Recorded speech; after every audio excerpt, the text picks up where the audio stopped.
Hello and welcome to this episode of the Texas Legion. My name is John, aka Hamamalo, and today we are going over a recent LVOIS tournament that I went to this last weekend.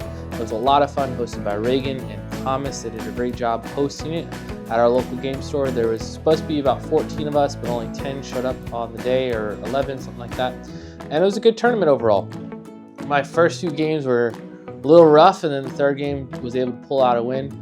But it was a lot of fun, ended up 7th overall, and I'm just going to go through and do a little quick recap of those games and go into depth about what the games were like, how I played them out, what I should have done better, and all those things. I also recorded myself building and painting Tarkin, so you don't have to just listen to me talk, but you can look at something interesting, and he turned out pretty cool. So without further ado, let's get into game number one. Game number one was versus Neil. Neil is a very, very good player. He's very well experienced in our local scene. He's probably one of the best players in our scene, and he just keeps winning so much that he eventually stopped playing because everyone was losing. And so, but now he took a little bit of a break and he's back in the scene. He was playing Rebels. He was playing Han Tan. All three of my games were versus Han Tan, and I thought I was prepared. I thought I knew what Han Tan could do. I played a couple of practice games, thought I was going to be ready for them with my list. I played my Thrawn Dark Trooper list, so it was Grand Admiral Thrawn with improvised orders, which I didn't use more than once, which was, I think, a mistake in my list building. I had Moff Gideon with the Darksaber to counter some Jedi that I thought I would encounter. And then I had Imperial Agent with Command and Control Uplink, the Tip of the Spear, and the Target 1 gun, which is pretty useful overall. Then I had a Din Djarin fully decked out with the Beskar Spear, the Jetpack, and the Flamethrower, and I even gave him Outmaneuver, which was pretty nice. Didn't actually come into effect this game, but it was useful when I did have it. I have 4 extra points, might as well put it on something. Then I had 3 T-21 Stormtroopers with the Specialists. Then I had 2 bikes with Strike and Fade, and then I also had a set of Dark Troopers fully decked out with both big heavy weapons and the extra man, so that I came around right at 1,000 points, and it was 10 activations, played like 11. It was a lot of fun to play. Did not do as much as I hoped, but it was still a good list, and I think it's got legs. I just need to do a little bit more practice, because I think overall both games that I lost were due to misplays on my part, not expecting certain things to die when they did die. So for the first game, I played versus Neil. We played Payload. I actually played Payload on all 3 games. And then we also played Retrieve the Data. And I didn't understand that secondary very well. I thought that you could go and claim them afterwards, but apparently it's as soon as they have 2 suppression tokens on them, if you're contesting it and securing it, then you secure those points, which is pretty good. And so he was able to score those early. Didn't really matter for the game, but I was really thinking, okay, I'm gonna go up the middle with the Darks and with Thrawn and with some T-21s, and then I'll take the middle, I'll take my left, and I'll kind of just leave Den in the bikes to go take his side. Well, he had 13 acts, I believe it was, played like 14 because of the Han card, but he had so many units on his side where he defended his payload that I was just like, wow, this is crazy. But he put 2 core, and I was like, okay, great. He's going to put 2 core there, and then he unluckily pulled Din Djarin, and he threw Din up where Din was within me moving and shooting with the T-21s. And I was like, ooh, if I can get a couple of wounds on Din, I throw 1 T-21 over here with Din in the bikes. It should be enough to threaten that point where he's going to have to put some more stuff on there and guarantee I win the mid and my short side. Well, what I wasn't expecting for him to do was put everything on his side. He literally put nothing on my side and put like 1 thing that could reach the middle, and so I was totally not expecting that.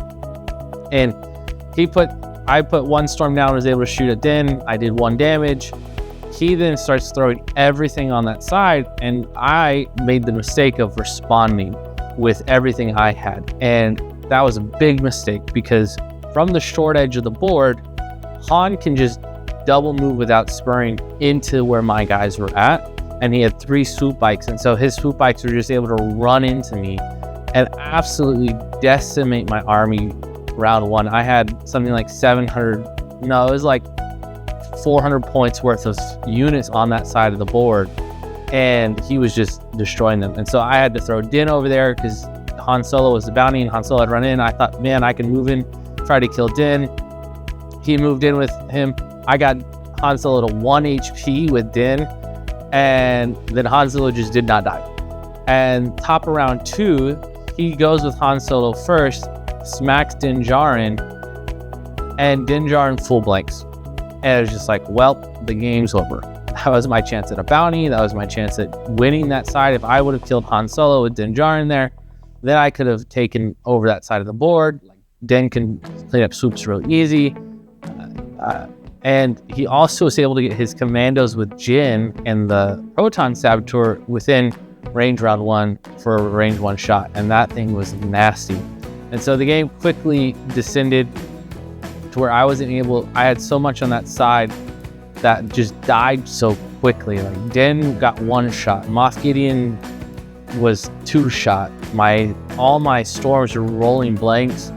It was just atrocious. Like, I felt like I was running a white save army instead of a red save, and it was just really, really, really bad.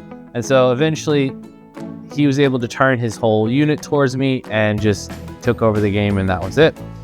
So that was demoralizing. But then round 2 was versus Evan, and again he was playing Han Tan's payload, and we played sweep and clear this time. And so I was a little bit more prepared for this. I was going to stick to my guns and stick to my plan, put everything in the middle, defend my side, and maybe put 1 or 2 off to the side.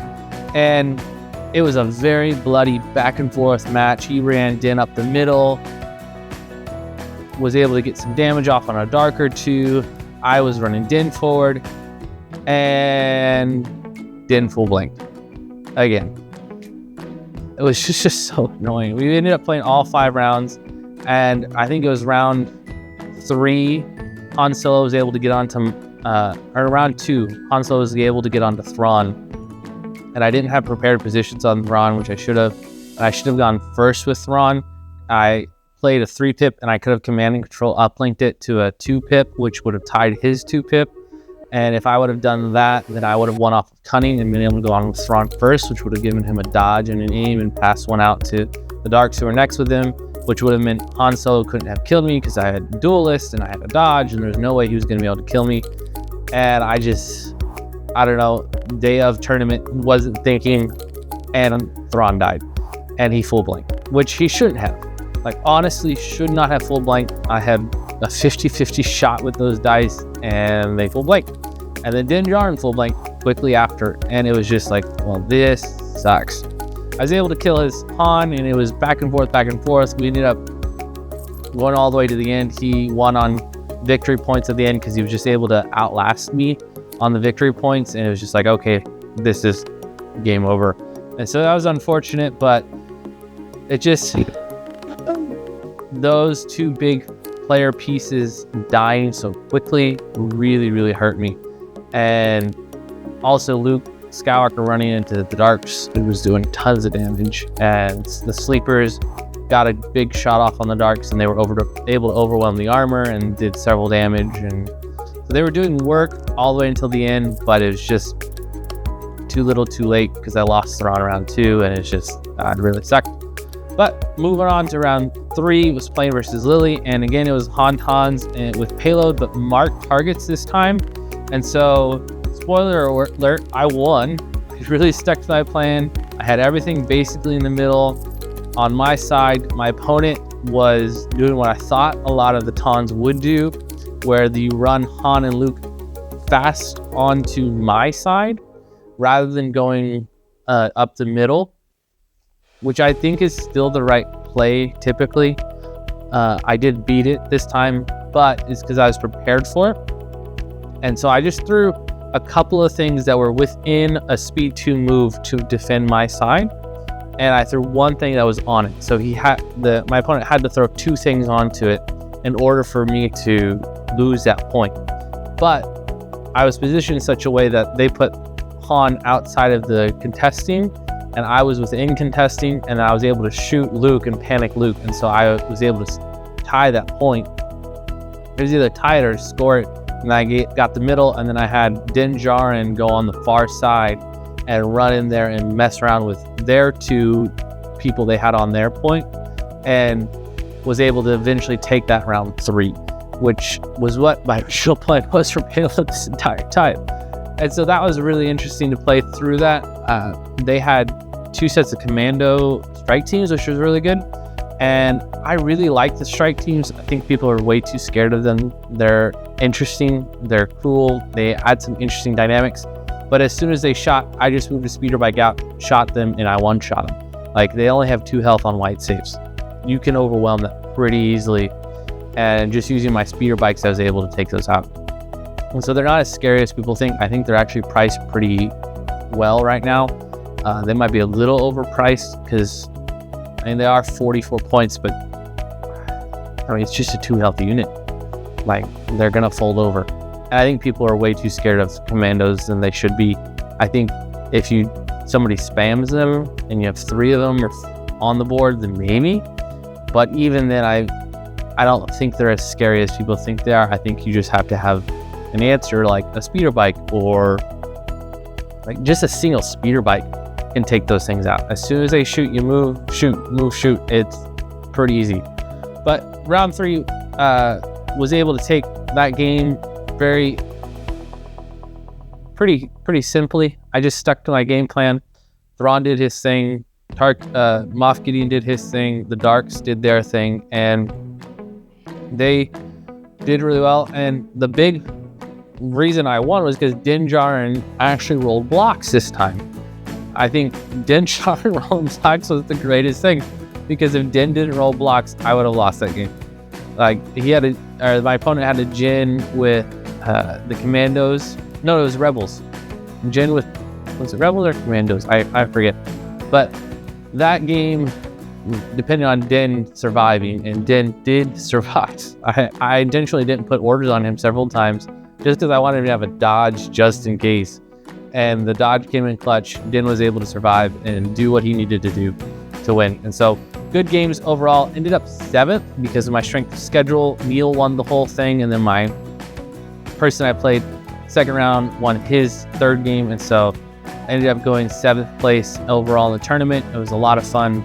Excited to keep playing around with all the new things with Thrawn. Excited to play Tarkin in the future, and just loving where the game is going, loving putting models on the table, and just having so much fun right now with the game.